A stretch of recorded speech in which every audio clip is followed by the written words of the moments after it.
अस्सलामुअलैकुम and welcome back to another exciting video. आज के इस वीडियो के अंदर आपको बताने वाली हूँ कि डाइवर्सिफिकेशन स्ट्रेटेजी क्या है और आप लोग इसे किस तरह से किसी भी बिजनेस के अंदर इम्प्लीमेंट कर सकते हैं।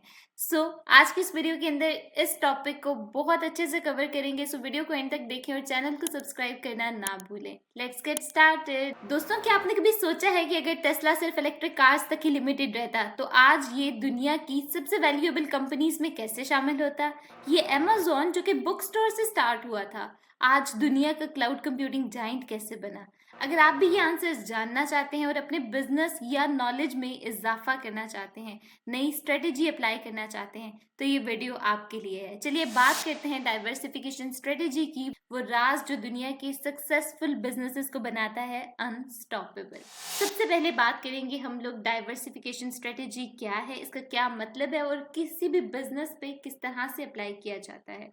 ठीक है, और ये किसी भी बिजनेस के लिए क्यों जरूरी है, ये सारी की सारी चीजें हम लोग जानते हैं। डाइवर्सिफिकेशन का मतलब है कि अपनी कोर प्रोडक्ट या सर्विस के अलावा नए एरियाज को एक्सप्लोर करना। Diversification means when a company tries new ideas or product instead of just sticking what it already does. ये इंश्योरेंस की तरह काम करता है। अगर एक एरिया से प्रॉफिट नहीं आ रहा तो भाई दूसरी जगह से तो आ रहा है ना प्रॉफिट। तो इस तरह टेस्ला को ही देख लीजिए, उन्होंने सिर्फ इलेक्ट्रिक कार्स बनाने पर ही फोकस नहीं रखा अपना, बल्कि इलॉन मस्क ने बैटरी टेक्नोलॉजी को अपने एडवांटेज के लिए यूज किया और एनर्जी स्टोरेज प्रोडक्ट्स जैसे कि पावर वॉल और सोलर एनर्जी सिस्टम्स इंट्रोड्यूस किए।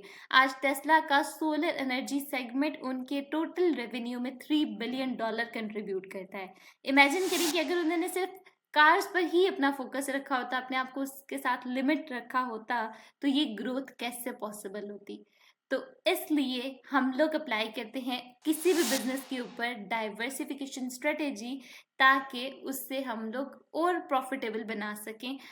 अगर हमें एक जगह से लॉस भी हो रहा है तो दूसरी जगह से तो हमें प्रॉफिट आए, हम लोग तकरीबन सस्टेन तो रहे ना।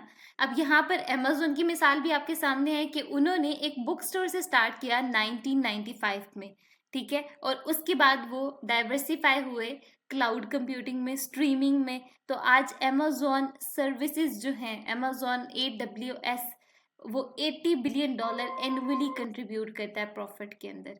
ठीक है, तो इस तरह से किसी भी बिजनेस को आप भी कर सकते हैं डाइवर्सिफाई। आपके माइंड में अब क्वेश्चन आ रहा होगा, वाई डाइवर्सिफिकेशन? तो क्या आप जानते हैं कि डाइवर्सिफिकेशन करना एक बिजनेस के लिए लाइफ सेविंग स्ट्रेटेजी क्यों होती है? तो इसके कुछ रीजंस हैं, रिस्क रिडक्शन, रिस्क कम होता है। अगर एक प्रोडक्ट फेल हो जाए, मार्केट में डिमांड उसकी गिर जाए, तो दूसरे प्रोडक्ट या सर्विसेज उस लॉस को बैलेंस कर सकते हैं। ठीक है, जैसे अभी हम लोगों ने टेस्ला की ही एग्जांपल दे दी। अगर उनकी कार्स नहीं सेल हो रही तो उन्हें दूसरी जगह से तो प्रॉफिट आ रहा है ना। तो इसी तरह से सेकंड डाइवर्सिफिकेशन करने का रीजन क्या है? Create growth opportunities. आप नए मार्केट को एक्सप्लोर कर सकते हैं। एप्पल सिर्फ कंप्यूटर पर ही डिपेंडेंट रहता तो उन्होंने जो आईफोन, आईपॉड और इस तरह की सर्विसेज जैसे आई क्लाउड, एप्पल म्यूजिक लॉन्च किया, तो उसका रिजल्ट उन्हें क्या मिला? आईफोन अकेला ही उनके टोटल रेवेन्यू में $200 बिलियन कंट्रीब्यूट करता है। Can you imagine this? ये सभी पॉसिबल हुआ डाइवर्सिफिकेशन से। ठीक है, उन्होंने क्या किया है? अपने बिजनेस को किया है डाइवर्सिफाई। नेक्स्ट क्या है? कंपेटिटिव एज मिलता है। आप अपने कंपेटिटर से आगे निकल जाते हैं डाइवर्सिफिकेशन स्ट्रेटेजी को यूज करते हुए। स्टैट्स के मुताबिक 2023 में डाइवर्सिफाइड कंपनीज का रेवेन्यू जो है वो 20% ज्यादा था एज कंपेयर टू उन कंपनीज के जिन्होंने अपने बिजनेस को डाइवर्सिफाई नहीं किया। तो डाइवर्सिफाई करने में कोई नुकसान नहीं है, कोई भी आपका लॉस नहीं हो रहा, बल्कि आपको प्रॉफिट हो रहा है। आप ऐसी मार्केट को एक्सप्लोर कर रहे हो जहां पर हो सकता है कि आपकी प्रोडक्ट की डिमांड और ज्यादा बढ़ जाए, आपको उससे बहुत ज़्यादा फायदा हो जाए। तो आप अपने कोर बिजनेस पे, कोर प्रोडक्ट पे भी फोकस कर सकते हो, उस पर इन्वेस्ट कर सकते हो। डाइवर्सिफिकेशन हम लोग अपने बिजनेस पे किस तरह से इम्प्लीमेंट कर सकते हैं, इससे पहले ये बात जानना जरूरी है कि डाइवर्सिफिकेशन होती किस किस तरह की है। अब डाइवर्सिफिकेशन की कितनी टाइप्स हैं और कौन सी टाइप आपके बिजनेस के लिए परफेक्ट है, ये जानना जरूरी है। डाइवर्सिफिकेशन की दो टाइप्स। एक होती है रिलेटेड डाइवर्सिफिकेशन और एक होती है अनरिलेटेड डाइवर्सिफिकेशन। रिलेटेड डाइवर्सिफिकेशन क्या होती है? When a company expand into areas that are similar to what it already does. अब रिलेटेड डाइवर्सिफिकेशन आपको समझ आ रहा होगा कि भाई कोको कोला की एग्जांपल ले लें कि पहले वो सॉफ्ट ड्रिंक्स बनाते थे, अब उन्होंने अपने बिजनेस को डाइवर्सिफाई करने के लिए और लॉस से बचने के लिए उन्होंने क्या किया कि जिस पहले नीश में वो काम कर रहे थे उसी के अंदर उन्होंने लाइक सॉफ्ट ड्रिंक्स पे काम कर रहे थे, तो अब उन्होंने जूस और ड्रिंक्स उसी कैटेगरी में नई प्रोडक्ट लॉन्च कर दी। तो इससे उन्हें क्या हुआ कि उन्होंने उस जो प्रोडक्ट लॉन्च की है उसके लिए डिस्ट्रीब्यूशन स्ट्रेटेजी जो पहले उनकी थी उसी को इस पे इम्प्लीमेंट कर दिया, सेम डिस्ट्रीब्यूशन सिस्टम जो है उन्होंने यूज़ किया और ब्रांडिंग भी उसी को यूटिलाइज करते हैं। तो इसलिए इसमें क्या होता है, रिस्क कम होता है। ठीक है, यानी वो बीवरेज इंडस्ट्री में ही अपने आप को क्या कर रहे हैं, डाइवर्सिफाई कर रहे हैं। सो रिलेटेड डाइवर्सिफिकेशन के बाद अब आपको अनरिलेटेड डाइवर्सिफिकेशन की तो समझ आ गई होगी कि जब एक कंपनी किसी नई मार्केट में चली जाती है, ठीक है, लाइक पहले किसी और मार्केट में काम कर रही थी, लाइक पहले जो है वो कोको कोला बेच रही थी, तो वो अब जो है फूड की मार्केट में आ जाती है, वो स्ट्रॉबेरी या कॉफी या किसी भी और बिजनेस में चली गई है। तो ये क्या हो गया, unrelated diversification. Like when a company tries something entirely new outside of its industry. तो जैसे अमेजोन ने किया, पहले क्या था, वो एक बुक स्टोर था, बुक स्टोर से शुरू हुआ था, तो उसने एक नई इंडस्ट्री में कदम जमाए जो कि थी cloud computing. Amazon web services, streaming services, prime video में एंट्री किया उसने। आज AWS क्या कर रहा है, $80 बिलियन कंट्रीब्यूट कर रहा है अपनी बिजनेस के अंदर। तो ये क्या है, बोल्ड डाइवर्सिफिकेशन है, अनरिलेटेड डाइवर्सिफिकेशन। अब आपको समझ आया कि रिलेटेड डाइवर्सिफिकेशन क्या होता है और अनरिलेटेड डाइवर्सिफिकेशन क्या होता है। इसका बहुत ज़्यादा क्वेश्चन किया जाता है पेपर के अंदर, तो इसको बहुत अच्छे से आपने समझना है, माइंड में बिठाना है।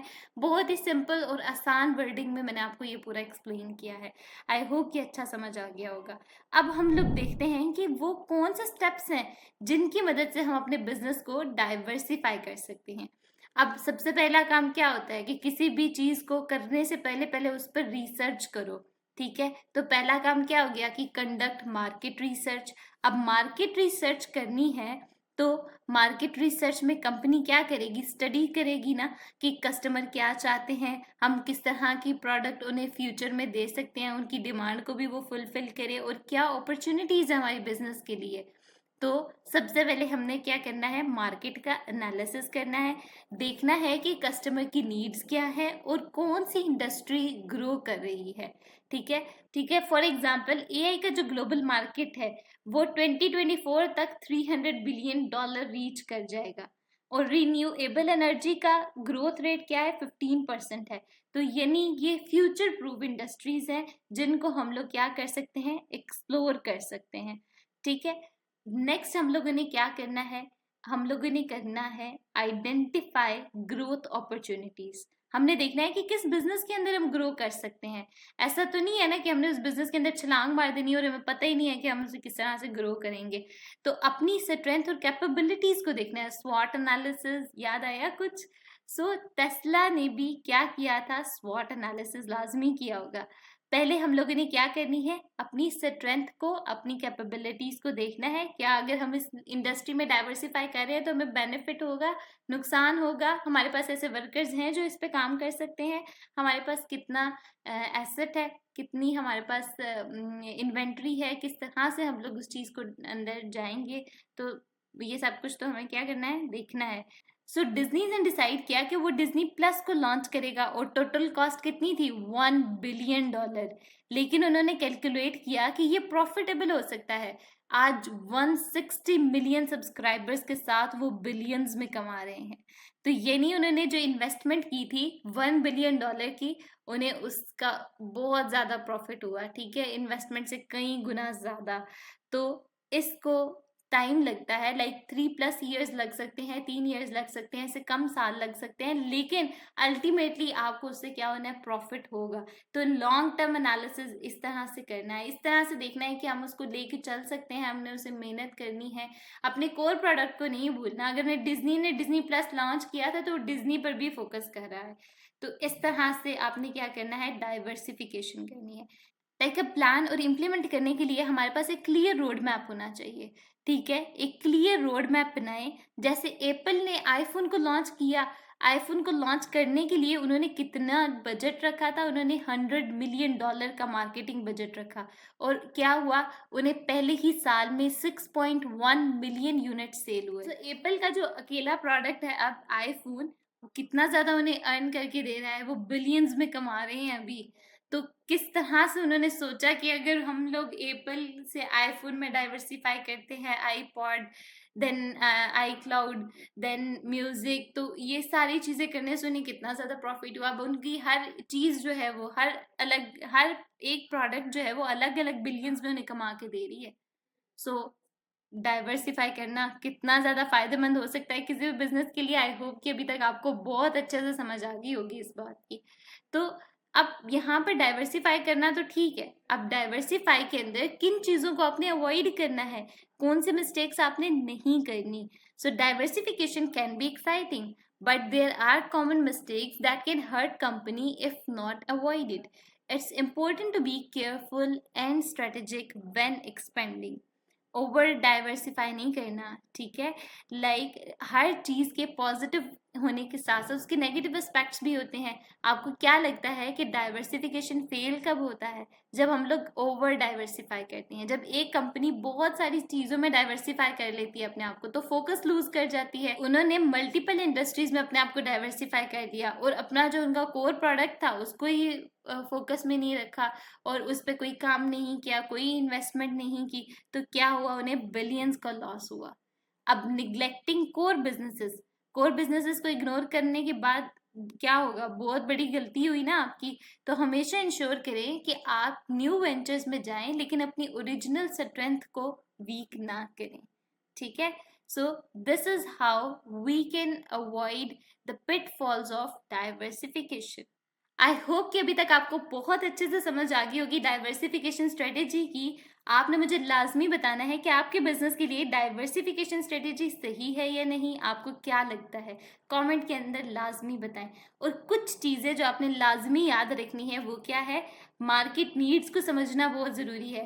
डाइवर्सिफिकेशन को अपने लॉन्ग टर्म गोल्स के साथ क्या करना है? अलाइन रखना है। दोस्तों, डाइवर्सिफिकेशन एक पावरफुल टूल है और आप अपने बिजनेस को नेक्स्ट लेवल तक ले जा सकते हैं डाइवर्सिफाई की मदद से। तो अब आपने इसके लिए प्रॉपर प्लानिंग और प्रॉपर एग्जीक्यूशन करनी है, तभी आप लोग पिटफॉल से बच सकेंगे। आपको वीडियो कैसी लगी है और आपको कितनी समझ आई है डाइवर्सिफिकेशन स्ट्रेटेजी की? क्या आपको एग्जाम्पल्स अच्छी लगी या नहीं लगी? और इससे मिलती जुलती वीडियोस आपको कौन सी चाहिए, ये सभी आपने मुझे कमेंट सेक्शन के अंदर लाजमी बताना है, ताकि मैं भी अपने नोट्स बनाऊं और आपको नेक्स्ट उसी तरह का कंटेंट पेश करूं। So don't forget to hit the subscribe button. Happy learning.